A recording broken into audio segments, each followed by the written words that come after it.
that I should maybe like make a video so like I can show you that this is actually like in advance, so that because the chart will be the same, so I'm not just like forward like scrolling back. Like so I think from up to like a certain point, like all this is like how the bull train indicator would look real time. It's a bit odd how, for example, sometimes it switches, right?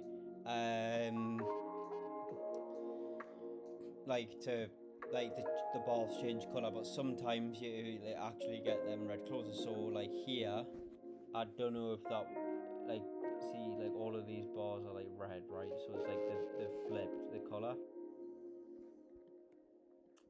I think like because like there was some black bars that I entered on, so like yeah here. So I'm not sure like, but obviously like I think this was a loss, was it?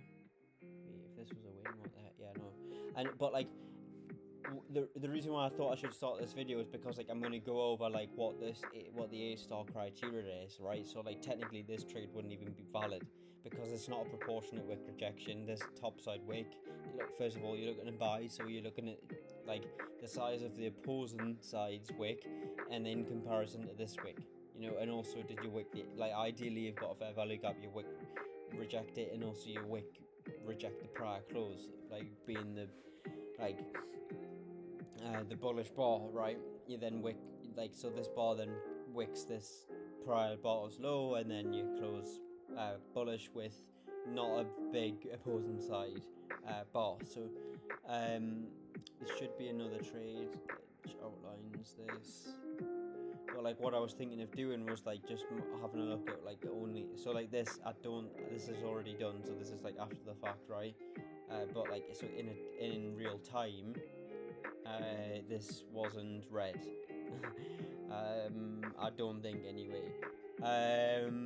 But like for example, this would be a valid setup because you got an opposing bar close, EMAs are stacking. You get you open above, your wick reject. It's like a nice spot.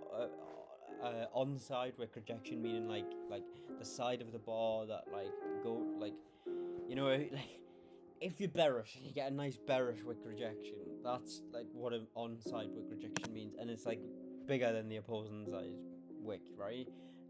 So it doesn't like have to close above, you just kind of have to have a nice close, and it can't be like you know, I should have an example because actually two of them resulted in losses.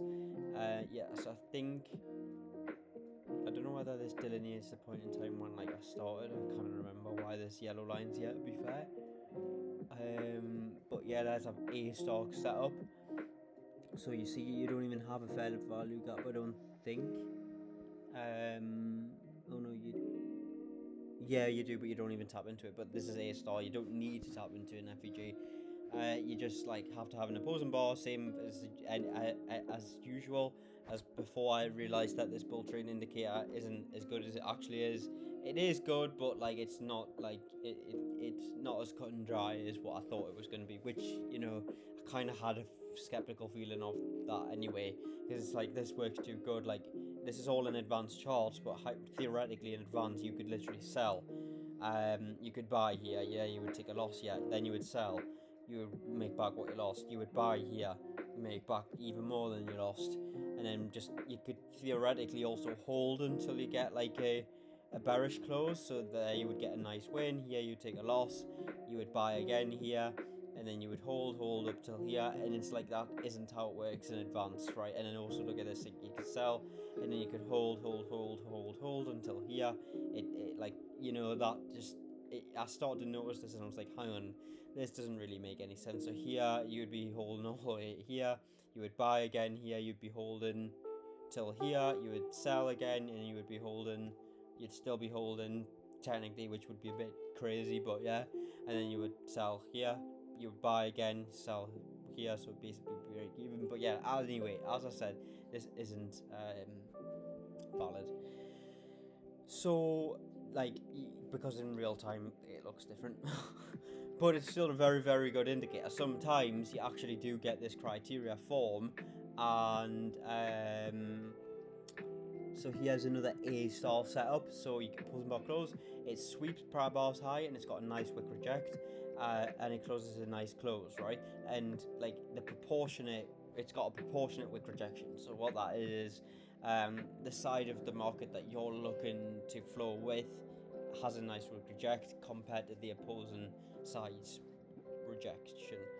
So there should be, and these charts are all fresh, right? So I've literally done all this yesterday. I'm pretty sure I've got the whole of 2018 done now. So yeah, here, right, fantastic. So this trade, you open below. This is completely valid. This is A star, like actually A star. So with this method, you do have A criteria and A star, right? So still worth taking. So like if for example this bar like spanned lower and then this bar opened below and then had a nice wick rejection and closed strongly bullish, EMA stacking, this would be fine. But look at this.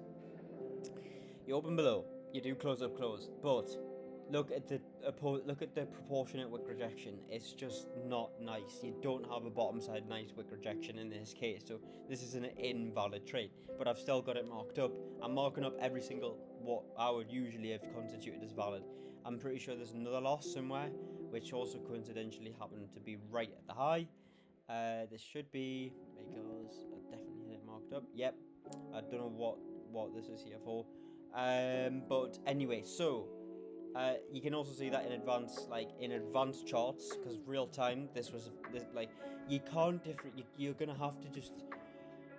Anyway, yeah, this is in advanced charts and it was black. So back at like a couple of days ago, I wouldn't have marked up this anyway. But real time, you would have to, because like this bar could then flip and turn green, right? And then you've missed a trade. But anyway, it's not valid anyway, because you do wick into an FEG, but look at the proportionate wick rejection. It's got too big of a topside wick rejection. It's just not nice. Yeah, it sweeps previous bars low.